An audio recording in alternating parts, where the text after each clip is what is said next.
The West Michigan chapter of a global nonprofit is empowering kids through board sports. That's right. Recently, the group took kids out on Reeds Lake in East Grand Rapids to learn how to paddleboard. Our Savannah Fish joins us live from the newsroom with the details. Savannah, good morning. Good morning to the both of you. The nonprofit is called Chill West Michigan, and it's a program that empowers kids by teaching them various board sports and leadership skills.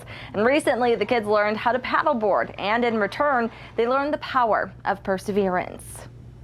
They say experience is life's greatest teacher. Well, when you fall, you got to get back up. And I think that's kind of a great metaphor for anything you do in life. And that's exactly what Chill West Michigan aims to give these kids, an experience.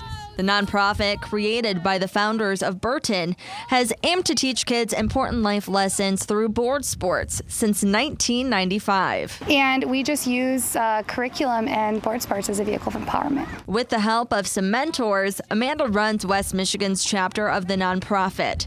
She works with kids like Dariana and Sam from Boys and Girls Club of Grand Rapids. Well, they teach us a lesson every week, so sometimes we learn about, today we learned about persistence, and sometimes we learn about patience and respect, courage.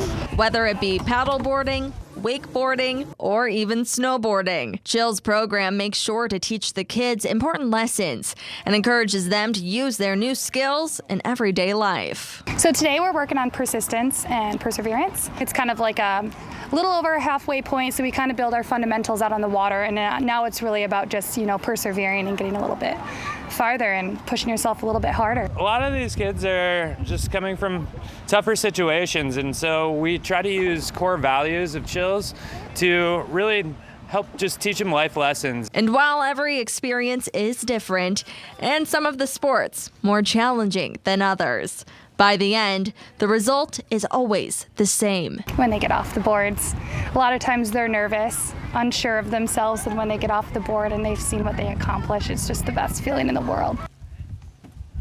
Also does career building with the kids that they work with. In fact, if you graduate with Chill, you're promised an interview with the Burton Company. And Amanda says that she's always looking for more agencies to join Chill, so kids that can participate are usually ages 11 to 19 years old. If you're interested, you can head over to Fox 17 online to learn more. But Ryan and Ruda, I don't know about you guys, but you definitely need that perseverance when you're out paddleboarding. Such a great activity, but definitely you need to persevere. I've tried to do that standing up, and I think I call it more like kneel paddleboarding instead of standing. Couldn't do that. Perseverance is definitely there. Thanks so much for that, Savannah. All right, the time